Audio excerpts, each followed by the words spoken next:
Queremos saber qué hay en nuestro planeta, queremos saber qué hay allí fuera en el universo. No podemos remediar el sentirnos fascinados por ello.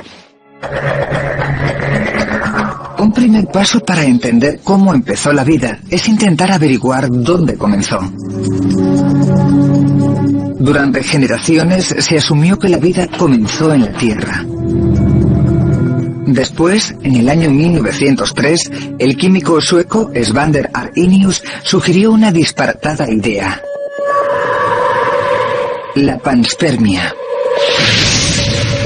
Su teoría consiste en que la vida se creó en el espacio o en otro planeta, y que las semillas de la vida se dispersaron por nuevos mundos.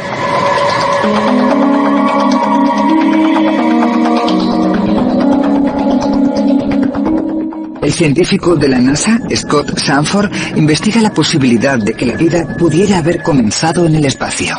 La panspermia no es del todo imposible. Sabemos que hay muestras de Marte que han llegado a la Tierra. Así que si hubiera vida en Marte, quizás hubiera llegado a nuestro planeta de esa manera. Aunque la panspermia explicará el comienzo de la vida en la Tierra, no explica cómo comenzó la vida en primer lugar. Sanford no está muy convencido de que la vida fuera llevada a nuestro planeta, pero cree que algunos de los materiales que la comenzaron, los elementos esenciales de la vida, vinieron del espacio exterior, y que su sistema de transmisión fue un cometa. Los cometas transportan los elementos esenciales, no transportan sistemas vivos, transportan los componentes a partir de los cuales se pueden crear organismos vivos. Los cometas están constituidos de agua y polvo con algo de dióxido de carbono, metanol y amoníaco, todo congelado en una gigantesca y sucia bola de nieve. Sanford cree que también contienen pequeñas cantidades de compuestos orgánicos, algunos de los elementos esenciales de la vida. Sin embargo, hay un problema: ¿cómo llegaron hasta allí? Estos elementos esenciales casi siempre los reúnen los seres vivos. Son moléculas complejas de carbono como las proteínas, los carbohidratos y los ácidos nucleicos. Así que, ¿cómo fueron a parar a un cometa? Resolver este misterio es el primer paso para entender esta teoría sobre el origen de la vida. Sanford piensa que las condiciones de los cometas podrían llevar a la formación de esas moléculas orgánicas. Para probar esta idea, lleva a cabo un experimento. Su primera tarea es recrear la temperatura que hay en el espacio, el lugar por donde viajan los cometas. Tiene que lograr alcanzar una temperatura aproximada de menos 268 grados centígrados. Para tener una idea de lo fría que es dicha temperatura, mirad lo que le ocurre al aire cuando se congela por debajo de los menos 185 grados centígrados. Es básicamente aire líquido. Puedes demostrarlo cogiendo un globo, por ejemplo, que es simplemente aire contenido. Cuando Sanford coloca el globo en el nitrógeno líquido, el aire de su interior se congela y algunos de los gases se vuelven líquidos. Y después, cuando lo saco, el globo está desinflado. Pero cuando se calienta su interior, vuelve a convertirse en gas y el globo se vuelve a hinchar. Esto ocurre porque el nitrógeno líquido está a una temperatura muy baja, de manera que si pusiéramos este nitrógeno en esa máquina, se convertiría en algo sólido. Este nitrógeno líquido tan frío como está es completamente tropical en comparación con las temperaturas con las que normalmente trabajamos cuando hacemos este tipo de simulaciones de laboratorio. ¿Se ha pinchado? Sanford introduce en su simulador de cometas sustancias encontradas en los cometas reales, tales como amoníaco, dióxido de carbono y metanol. Inmediatamente se congelan. La muestra después se expone a la radiación de una lámpara de hidrógeno. Esto simula lo que ocurre cuando el cometa recibe radiación, por ejemplo, rayos cósmicos y rayos gamma, y después pasa cerca del Sol. La radiación y el calor pueden transformar simples moléculas en una serie de compuestos orgánicos que pueden ser desde proteínas hasta aminoácidos. Y Sanford descubre el secreto de cómo ocurre esta transformación. Algunos cometas pasan alrededor del Sol formando órbitas elípticas. Cuando están lejos del Sol, las moléculas que han sido irradiadas están completamente unidas. Se congelan formando un pedazo sólido de hielo, pero cuando se acercan al Sol se calientan y las moléculas tienen la posibilidad de moverse y reaccionar. Si empiezas a calentar el hielo, se empieza a mover un poco y empiezan a encontrarse el uno al otro y reaccionan, pero no reaccionan con su socio preferente, aquel que les daría una mayor estabilidad, sino que reaccionan con el que tienen más cerca. Son una especie de matrimonios de conveniencia. Y como resultado, la química resultante no es el tipo de química que piensas cuando empiezas en el laboratorio de la universidad. Sanford muestra cómo los elementos esenciales de la vida se pueden crear en un cometa, pero ¿cómo descendieron a la superficie terrestre? Un cometa puede llevar material a la superficie de un planeta de varias maneras. Por supuesto que una sería si el cometa choca contra el planeta, pero es una forma bastante destructiva de hacerlo. Una forma menos ruda es que el cometa arrojara polvo, como el que vemos en la cola de un cometa, y que ese polvo entrara en contacto con la capa exterior de la atmósfera, disminuyera su velocidad sin desintegrarse y después llegara a la superficie donde siempre ha caído polvo procedente de los cometas, incluso en la actualidad. Es una teoría increíble que los cometas puedan hacer llover la combinación química necesaria para comenzar la vida. Así que en febrero de 1999, la NASA lanza una osada misión para interceptar a un cometa y volver con una muestra. Es una posibilidad para demostrar la teoría de Sanford. Confirmamos que el despegue se efectúa sin problemas.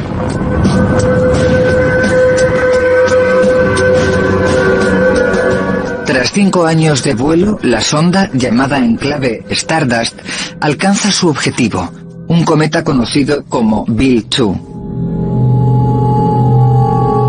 Las partículas de polvo de la cola del cometa caen en un panal recolector relleno de un aerogel diseñado para ello. La muestra inmovilizada en el aerogel está sellada en el interior de la cápsula de retorno. 2 años después, en 2006, se estrella contra la atmósfera terrestre y aterriza forzosamente en el desierto de Utah. La cápsula del Stardust sobrevive al viaje y un equipo de científicos la abre para examinar su contenido. Para su satisfacción, la misión ha sido todo un éxito. El aerogel en el interior del recolector está salpicado de diminutas partículas de polvo del cometa.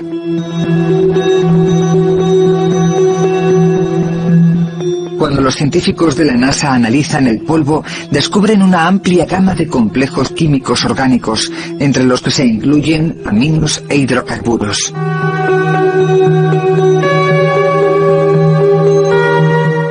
Esto confirma la teoría de Sanford de que los cometas contienen los elementos esenciales de la vida. Cuando quieres crear vida en un planeta, no tienes necesariamente que empezar de cero en ese planeta, porque desde el espacio exterior pueden llegar a él los compuestos que pueden desempeñar un importante papel para que todo marche. Es increíble pensar que la vida pudo haber comenzado utilizando elementos esenciales orgánicos procedentes del espacio. Pero un científico británico piensa que la vida se creó a bordo de un cometa. ¿Significa eso que todos descendemos de una forma de vida alienígena? La búsqueda para averiguar cómo y dónde comenzó la vida ha intrigado a los científicos durante generaciones. Chandra Wickramasinghe, profesor de astronomía en la Universidad de Cardiff, está de acuerdo con que los cometas tuvieron que ver con el nacimiento de la vida, pero además piensa que la vida en sí misma comenzó en un cometa. Los cometas son el mejor lugar en el que se puede crear vida. Nuestro sistema planetario está rodeado de 100.000 millones de cometas, así que se multiplican enormemente las probabilidades a favor de que la vida comenzara en alguno de esos cometas que hay por encima de la Tierra. Wickramasinghe propone que las moléculas orgánicas encontradas en el interior de los cometas se reunieron para crear las primeras formas de vida unicelulares. Es una arriesgada y controvertida teoría. Al principio nos veían como herejes. Probablemente nos hubieran llevado a la hoguera si hubiéramos vivido en la época medieval. Fuimos unos inconformistas, de eso no hay duda.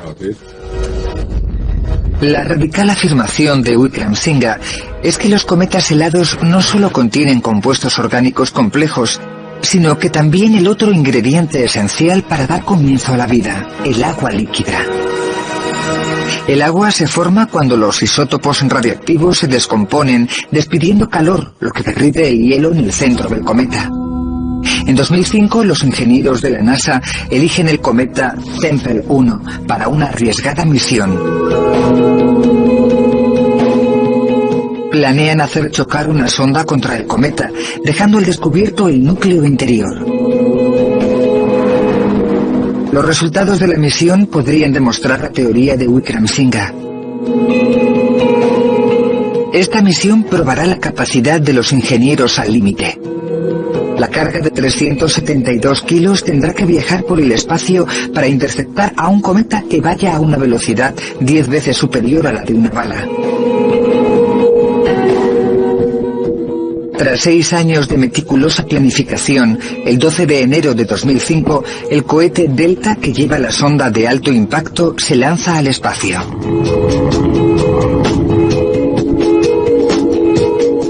Tras un viaje de unos 432.000 kilómetros, el objeto que tiene que impactar, con un tamaño similar al de un pupitre, se separa de la nave madre y se precipita hacia el cometa. Impacta directamente contra él.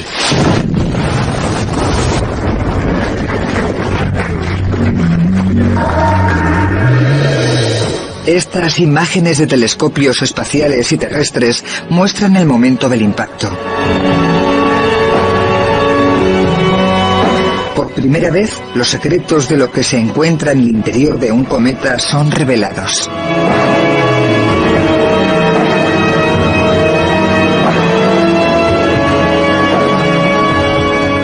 Desde una posición elevada en el espacio, el telescopio espacial infrarrojo Spitzer analiza las señales únicas emitidas por los compuestos de polvo de cometa recogidos.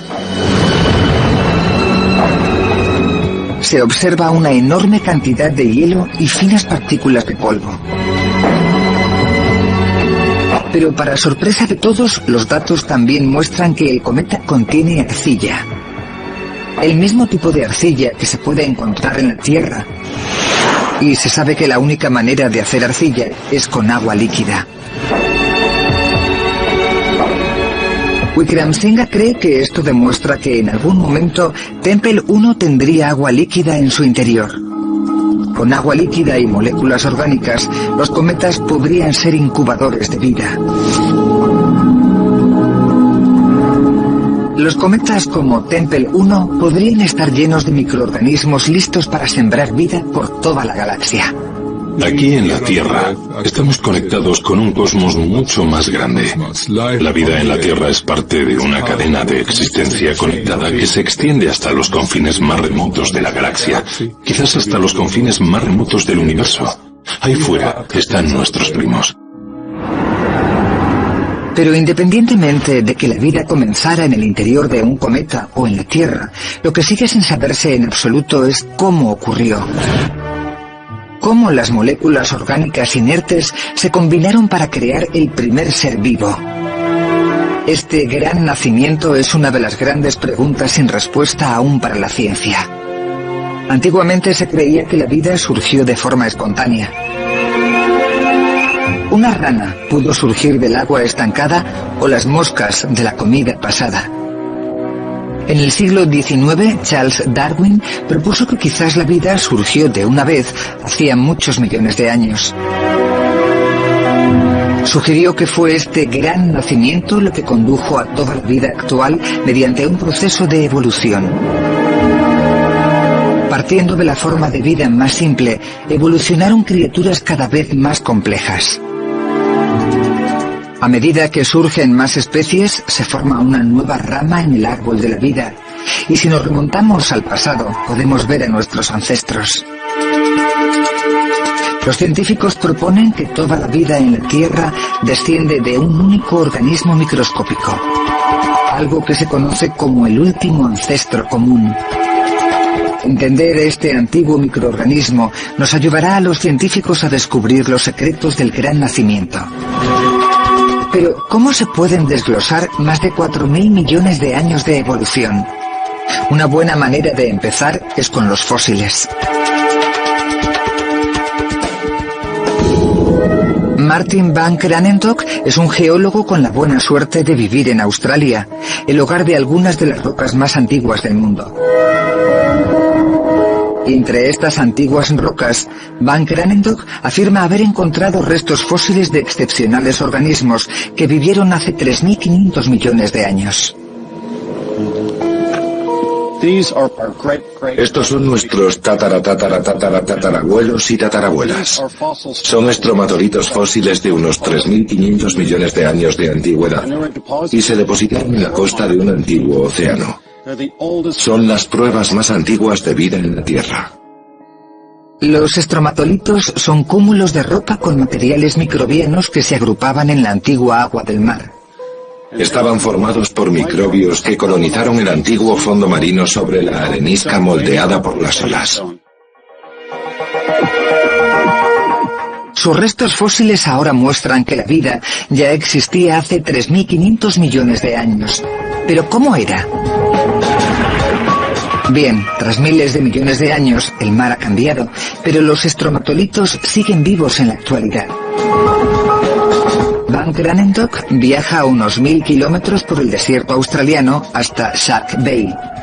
Estos son algunos de los estromatolitos más grandes del mundo y crecen hasta alcanzar 1 metro de altura. Los cúmulos de estromatolitos están formados por comunidades de microorganismos como bacterias y algas. Se unen mediante finos sedimentos para formar capa sobre capa de roca. Viviendo en montículos, los microorganismos realizan un proceso llamado fotosíntesis. Utilizando la energía de la luz solar, convierten el dióxido de carbono y el agua en energía y durante el proceso desprenden oxígeno. Pero aunque los estromatolitos se remonten a 3.500 millones de años atrás, los científicos creen que siguen sin ser el primer paso en la creación de la vida. Para encontrarlo, tenemos que viajar aún más lejos en el tiempo. Hasta ahora no existen muestras de fósiles de este antiguo periodo, pero hay una científica que piensa que puede descubrir cómo eran estas primeras formas de vida. Se trata de una búsqueda que la llevará a uno de los lugares más remotos de la Tierra. Se calcula que hay aproximadamente unos 3.000 millones de especies diferentes de microorganismos en la Tierra, pero hasta la fecha se han descubierto menos de un 1%. Intentando encontrarlas se encuentra la bióloga de la NASA, Lynn Rothschild. Lo único que hay que hacer es mirarlos por un microscopio y ya se ve lo increíbles que son. Cuando tenía 8 años, los miré con microscopio y fue todo un flechazo. Me di cuenta de que son un paso totalmente crucial para estudiar la evolución, y esta es la dirección que seguí en mi propia investigación. Así que logro divertirme a la vez que estudio algo muy importante. Rothschild viaja 4.260 metros sobre el nivel del mar hasta el altiplano en el sur de Bolivia. Es un paisaje hostil en el que la temperatura normalmente desciende a menos 20 grados centígrados. También cuenta con uno de los niveles más altos de radiación ultravioleta registrados en la Tierra. Pero podría ser el lugar perfecto para encontrar alguna relación con el microbio que hizo nacer la vida en la Tierra, el último ancestro común. Desde aquí arriba, en los Andes bolivianos, este parece el último lugar en el que buscaríamos vida. Pero hemos encontrado organismos que probablemente sean los organismos más antiguos de la Tierra. Quizás sean los más similares al último ancestro común. Rothschild registra la Tierra en búsqueda de microbios que vivan en condiciones extremas. Resulta que estos microorganismos, llamados extremófilos, podrían estar íntimamente relacionados con las formas más primitivas de vida. Hay que ir a lugares extraordinarios para encontrar ecosistemas que sean solo microbianos. Espero que esos organismos demuestren ser muy antiguos, en otras palabras, que estén mucho más cerca de nuestro último ancestro común del que estamos tú o yo. La próxima parada para Rothschild es un paisaje de barro hirviendo. El vapor caliente, calentado por superficiales cuerpos de magma, sale disparado del suelo. Los calientes géiseres como este ya existían en el origen de nuestro planeta, así que Rothschild espera encontrar vida en estas condiciones tan extremas. La primera forma de vida común de la que descendemos todos vivió en temperaturas muy elevadas. Rothschild trabaja meticulosamente anotando la temperatura y la posición exacta de cada muestra que toma. Un gran reto para los científicos al intentar entender cómo comenzó la vida es que incluso los microorganismos más básicos vivos en la actualidad siguen siendo increíblemente complejos. Cuando la observamos con microscopio, la intrincada complejidad de una célula resulta clara. Desde su capacidad para reproducirse hasta la forma en la que transforma la energía, cada proceso en la célula se lleva a cabo mediante una extraordinaria interacción de moléculas orgánicas complejas. Pero los antiguos microorganismos que Rothschild está investigando en Bolivia podrían darnos pistas sobre la naturaleza de los primeros organismos. A medida que el sol se esconde en el horizonte, la temperatura desciende en picado. Rothschild se resguarda de la dureza del entorno en el que se desarrollan estos modernos parientes. Durante la noche, la temperatura está muy por debajo de los 0 grados centígrados. A la mañana siguiente, el coche no arranca.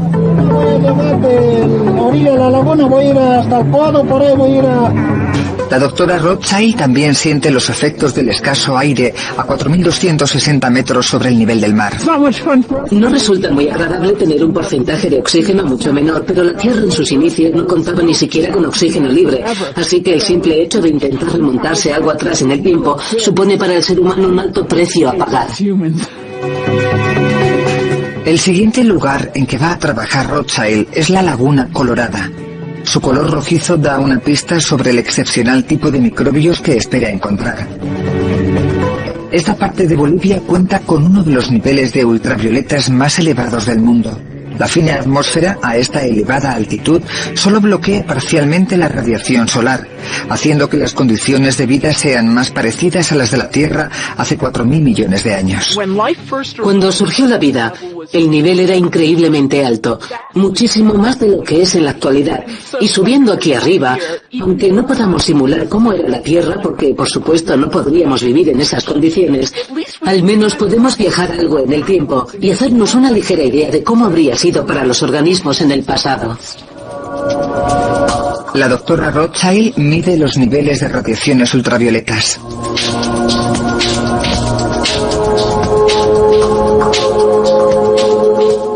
Estos resultados son increíbles. Estamos en pleno invierno y ya contamos con altos índices de radiaciones ultravioletas. Y estoy segura de que al mediodía van a ser aún más elevados. Es totalmente increíble. Los niveles aquí pueden llegar a ser el doble de la media de la playa de California. Y como nuestra piel que está en peligro cuando hay mucha radiación ultravioleta al exponernos al sol, los microbios que viven aquí en Bolivia están en constante riesgo. Rothschild realiza un sencillo experimento para averiguar a lo que se tienen que enfrentar. Lo que estoy haciendo ahora es ver el efecto de la radiación ultravioleta del sol sobre el ADN desnudo. El ADN desnudo es una solución que contiene moléculas de ADN desprovistas de cualquier tipo de protección de la célula que normalmente la rodearía. Y después lo que voy a hacer es cerrarlo y dejarlo al sol durante unas horas.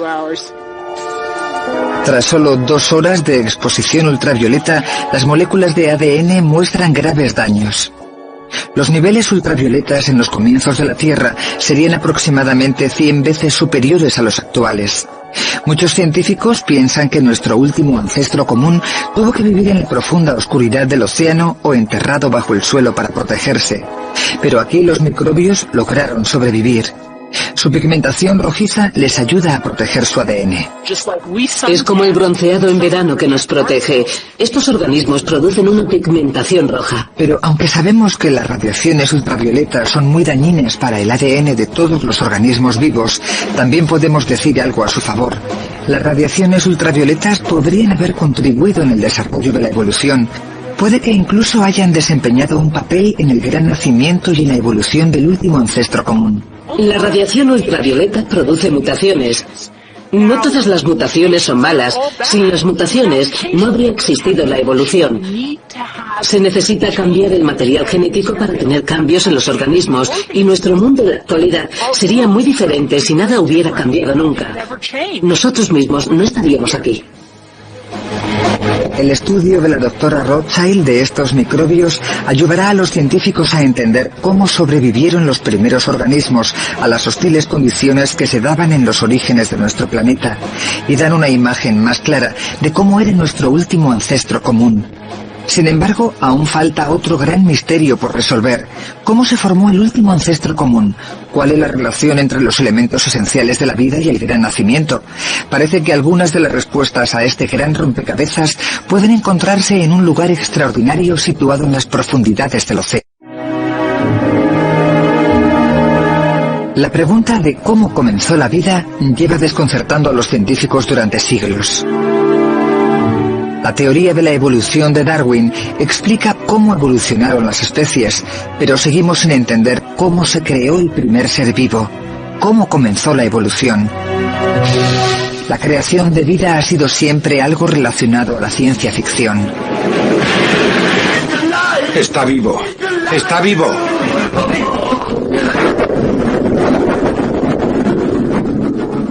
Más tarde, en 1953, un arriesgado experimento dio comienzo a las modernas investigaciones científicas sobre el origen de la vida. Stanley Miller intenta recrear las condiciones de la Tierra primitiva cuando los científicos piensan que comenzó la vida. John Chalmers era socio de Miller y ahora trabaja en su laboratorio. Stanley fue el primero en tener un programa de investigación centrado en los orígenes de la vida. Esto cambió el planteamiento sobre el origen de la vida, desde la mera especulación hasta un programa de investigación. Desde la época de Darwin se ha aprendido mucho sobre cómo era el planeta hace 4.000 millones de años. Fue una época extraordinariamente violenta. La Tierra se acababa de formar y era constantemente bombardeada por meteoritos, asteroides y cometas. La atmósfera era muy distinta a la que estamos acostumbrados en la actualidad. El experimento de Stanley Miller recrea estas condiciones en el laboratorio. Los frascos contienen lo que Miller cree que fueron los componentes clave en la atmósfera primitiva: metano, amoníaco e hidrógeno. El agua caliente representa el océano primitivo. Pero el componente clave fue una especie de relámpago tipo Frankenstein. Se trata de una simulación de las tormentas eléctricas que habrían acechado nuestro joven planeta. Miller comenzó el experimento y al día siguiente, cuando volvió al laboratorio, se quedó muy sorprendido. El líquido de uno de los recipientes había cambiado de color, y cuando analizó la sustancia encontró algo muy significativo. Estaba repleta de sustancias químicas llamadas aminoácidos, lo que los biólogos y los químicos llaman los elementos esenciales de la vida. Por supuesto que son muy importantes, porque toda la vida terrestre está formada por aminoácidos. El experimento de Miller mostró cómo simples moléculas se pudieron transformar en los elementos esenciales de la vida. Pero estos elementos esenciales siguen estando muy lejos de cualquier tipo de vida. ¿Cómo crearon estos supuestos elementos esenciales la vida? Una pista llegaría en un paquete muy especial entregado a la Tierra desde el espacio. En septiembre de 1969, los habitantes de Murchison, al sur de Australia, se asustaron por un fuerte estallido. Un meteorito de 90 kilos cayó en su pueblo llenándolo de piedras. Estas pequeñas piezas de roca espacial han sido el objeto de importantes estudios desde entonces. Dave Dimmer, en la Universidad de California, Santa Cruz, intentó hacerse con una muestra. Hubo un rayo de luz en el cielo y un fuerte estruendo, y unos minutos más tarde, las piedras o el meteorito empezaron a caer por todo Murchison, Australia. Se percibía un extraño aroma en el aire. Dimmer extrae un compuesto de este pequeño trozo de meteorito que tiene el mismo aroma. Cuando huelo esto, estoy oliendo un aroma que tiene 4.570 millones de años. Esa es la edad del sistema solar. Actualmente es el aroma más antiguo sobre la faz de la Tierra, mucho más que la superficie terrestre por unos 500 millones de años, y lo estoy oliendo. Es parecido al olor de una colilla o de un calcetín sucio. El olor le dio al profesor Dimmer la pista de que el líquido que había extraído del meteorito estaba lleno de sustancias químicas orgánicas. Cuando tomó este fragmento y lo puso bajo el microscopio, vio algo extraordinario. Vemos pequeñas y hermosas vesículas brillantes que parecen tener el tamaño adecuado de una célula bacteriana o de células más grandes. El extracto del meteorito contenía moléculas que eran capaces de formar diminutas burbujas o vesículas. Estas vesículas parecían la membrana exterior de un pequeño microbio. Algunos de los compuestos eran capaces de formar estructuras con membrana, hermosos compartimentos pequeños como células, y entonces propusimos que esta sería una forma en la que podrían haber surgido las primeras células con membrana en los comienzos de la Tierra a partir de estas moléculas. Quizás estos compuestos procedentes del espacio fueran los primeros pasos en el camino de la vida. Pero para formar membranas, estas moléculas necesitaban haber estado en agua y en la concentración adecuada. Una idea sobre cómo pudo ocurrir es que cayeran cerca de un geyser en una piscina volcánica caliente. Mientras las gotas de agua se evaporan, las moléculas empiezan a concentrarse cada vez más y forman diminutas vesículas.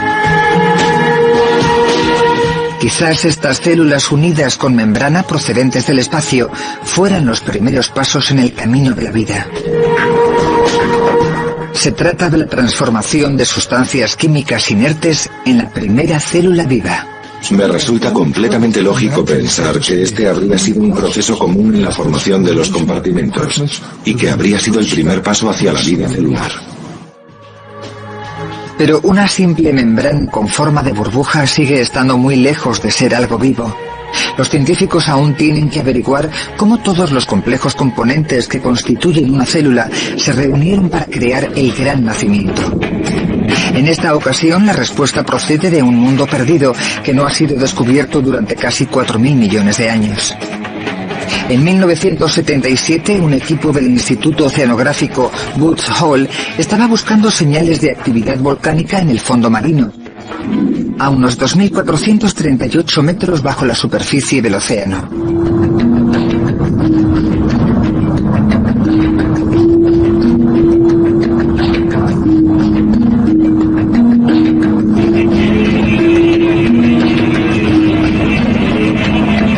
Junto a estos agujeros hidrotermales, también encontraron un increíble mundo submarino. Aislado de la luz solar, estaba repleto de especies de plantas y animales que nunca antes se habían visto. Hasta ese momento, muchos científicos pensaban que todos los ecosistemas vivos dependían de la fotosíntesis. Pero aquí encontraron un entorno único completamente protegido de la luz del sol. Este extraño mundo submarino cautivó al científico del Instituto Carnegie, el Dr. Robert Heisen. Imagina lo excitante que fue descender en submarino a las profundidades del océano, donde la gente pensaba que no había nada, y encuentran estos agujeros hidrotermales, estos lugares en los que brotan fluidos volcánicos en el suelo oceánico. Y no solo eso, porque además de toda esa energía química y calor, hay seres vivos, hay ecosistemas. Está lleno de vida, microbios, parásitos y almejas, y todo tipo de cangrejos extraños y demás seres. Tras buscar en las profundidades marinas, encontraron montones con forma de chimenea que emitían chorros de agua hirviendo. Tuvo el presentimiento de que estos agujeros calientes pudieron producir una interesante combinación química. Quizás pudieran haber producido los elementos esenciales orgánicos de la vida. Hizo un experimento para averiguarlo. Es fácil hacer estos experimentos. Se coge un poco de mineral, un poco de sustancias químicas, las pones en el tubo y lo cierras. Lo sometes a elevadas temperaturas y a altas presiones durante unas horas y después lo abres. Está todo ahí dentro.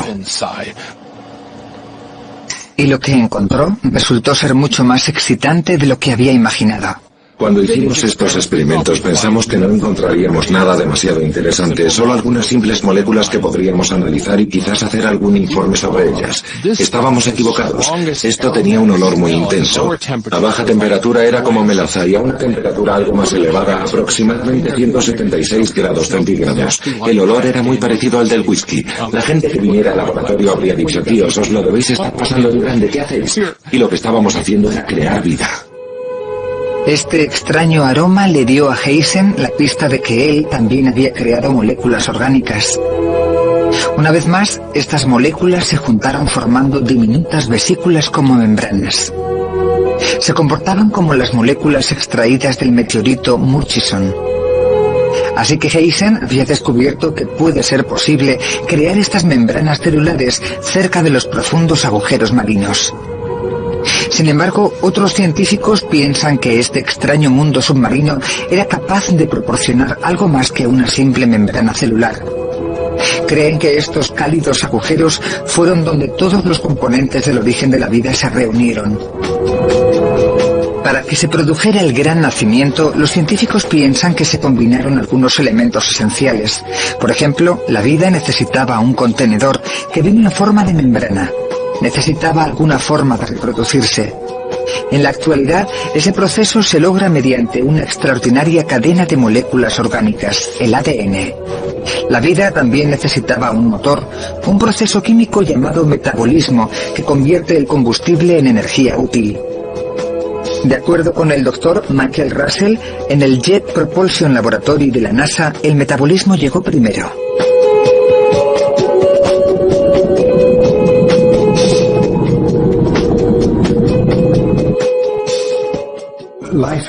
La vida tiene un trabajo que hacer. Lo explicaría de la siguiente manera. Puedes tener un coche moderno con un motor y un ordenador en el interior. Si al coche le quitas el ordenador, sigue funcionando, pero si le quitas el motor y dejas el ordenador, no lo hará. El ordenador es una especie de regulador, pero el motor es lo verdaderamente importante.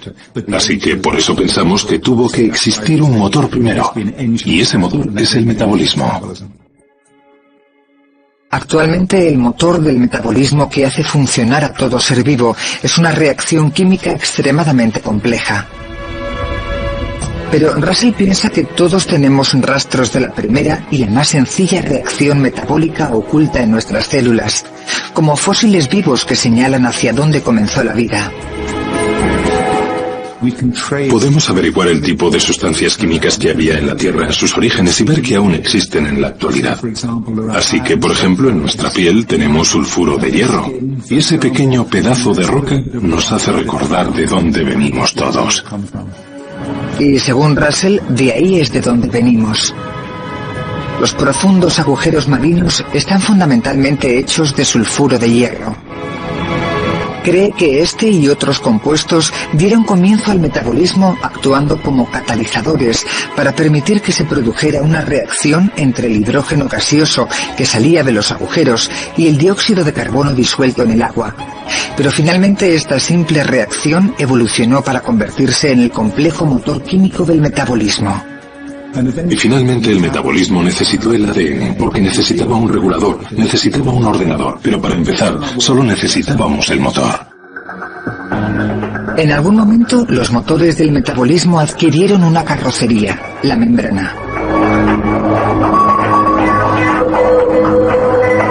La teoría de Russell nos da una idea de cómo una simple reacción química podría haber llevado a la creación de moléculas orgánicas cada vez más complejas. Y finalmente creó la primera célula viva y el resto de la vida en el planeta. Aún quedan muchas incógnitas, pero poco a poco las pistas sobre el origen de la vida están empezando a revelarse. Ahora un científico afirma que podría ser capaz de reunir todas estas pistas utilizando las últimas técnicas de laboratorio. Espera dar comienzo a la vida desde cero, algo que no ha ocurrido en nuestro planeta desde hace 4.000 millones de años.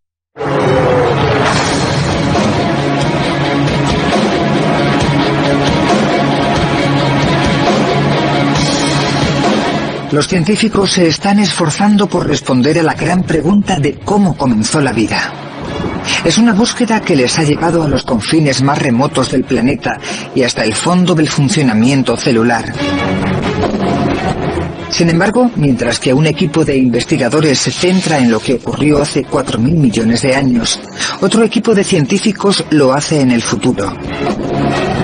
Aproximadamente 4.000 millones de años después de que la naturaleza creara la vida, los científicos son capaces de rediseñarla en la actualidad. La clave de este increíble poder reside en su interpretación de una extraordinaria cadena de moléculas, el ADN. El ADN está formado por 4 moléculas base sencillas: adenina, guanina, citosina y timina. La disposición de las mismas guarda la información necesaria para crear vida. Es esta innovación tecnológica natural lo que se encuentra en el corazón de todo tipo de vida actualmente en la Tierra. Y Tom Knight, un experto informático del Instituto de Tecnología de Massachusetts, quiere reprogramar el ADN para crear nuevas formas de vida. En la actualidad, fundamentalmente existe una tecnología de vida. Y esa tecnología quizás fuera inventada hace miles de millones de años. Y lo único que estamos haciendo es cambiar algunas partes de dicha tecnología. Durante miles de años la humanidad ha sabido aprovechar la naturaleza, criando ganado y sembrando cultivos. La cría selectiva ha mejorado el rendimiento y ha aumentado la calidad. Pero ahora los bioingenieros quieren dar un paso más. En lugar de simplemente mejorar los diseños originales de la naturaleza, algunos quieren reorganizar la vida, crear la supuesta vida 2.0. Ahora podemos pensar en hacer crecer no solo alimentos. Podemos pensar en hacer crecer cosas como sustratos a nivel nanotecnológico para circuitos electrónicos. Tengo a una estudiante que está viendo la posibilidad de colocar átomos en disposiciones predeterminadas sobre superficies de silicona. Estas nuevas formas de vida podrían ser capaces de crear productos de manera más fácil y barata. Es como cuando te compras un teléfono móvil. Lo que viene en la caja con el teléfono no es solo el móvil, sino información de la marca, que hace más teléfonos móviles. Reorganizar la biología traerá una nueva era de interesantes posibilidades, pero también llena de nuevos riesgos y responsabilidades. Y este es el sorprendente resultado. Cualquier novedad biológica que se produzca y se libere en el medio ambiente podría tener consecuencias impredecibles. Una fábrica de vida con la capacidad de autorreproducirse podría ser imparable. La ciudad está en peligro. Pero al menos de momento esta pesadilla está muy lejos de la realidad, porque a estos nuevos organismos les falta mucho para abandonar el laboratorio. Así como la esperanza de crear nuevas formas de vida, los bioingenieros le están dando a la ciencia la oportunidad de explicar el misterio del gran nacimiento. En vez de tener que atacar el problema desde el comienzo, utilizando la química básica, o desde arriba, desmarañando toda la evolución, los científicos ahora pueden usar la tecnología de la bioingeniería para intentar reunir los elementos esenciales de la vida y crear una célula viva. Jack Szostak, de la Escuela de Medicina de Harvard, es un experto en la materia. Tenemos la suposición de que algún día se averiguará cómo crear los elementos esenciales necesarios. Lo que ocurre si se tienen dichos elementos esenciales, cómo combinarlos, cómo organizarlos para que empiecen a actuar como una célula. Szostak y su equipo de la Escuela Médica de Harvard se han marcado el reto de construir un sistema vivo en el laboratorio. Nos gustaría entender esa transición desde la química de la creación de las moléculas hasta la forma en la que esas moléculas se combinan para crear vida. Nos gustaría crear un sistema vivo simple para intentar entender dicha transición. Los científicos creen que la vida evolucionó durante millones de años. Szostak espera usar las últimas técnicas en bioingeniería para hacerlo en un tiempo considerablemente menor. Queremos que las cosas vayan más rápido, todo lo rápido que sea posible. Y por eso estamos creando nosotros los elementos esenciales y combinándolos en el entorno adecuado. Nos gustaría que todo ocurriera en la misma escala temporal que hace años, así que tenemos que aumentar la velocidad del proceso, haciendo que sea aproximadamente 100 millones de veces mayor. Szostak espera crear una célula que funcione a partir de simples elementos esenciales. La única manera en la que lo puede hacer es reduciendo una célula a sus componentes más sencillos. Una de las cosas que ha hecho que el origen de la vida resulte tan complicado de descifrar durante décadas es que toda la vida a la que estamos acostumbrados en la actualidad es demasiado complicada. Un gran reto es crear una versión más sencilla de la compleja molécula del ADN. Szostak cree que la respuesta es el ARN. El ARN está también formado por 4 moléculas base, pero en vez de estar dispuestas en una doble hélice, el ARN solo tiene una rama. Si pensamos nuevamente en las primeras células que existieron, se podía guardar la información en el ARN. El ADN no es necesario. El objetivo de Szostak es crear una molécula de ARN que se pueda autoduplicar. Esto en teoría finalmente formaría parte de una célula simple capaz de duplicarse por sí misma. Si lo logran, puede que sean capaces de comenzar un proceso evolutivo. Estamos interesados en el origen de la vida, la transición desde la química hasta el comienzo del comportamiento biológico. Y para mí lo más importante en lo que tenemos que pensar en esta transición es en el comienzo de la evolución. Y una vez que la evolución pueda comenzar, cada vez se crearán células más complejas mediante el proceso de la selección natural. Finalmente, Szostak espera ser capaz de hacer evolucionar un sistema biológico sencillo que se pueda mantener y reproducir por sí mismo. Algunos podrían llamarlo vida.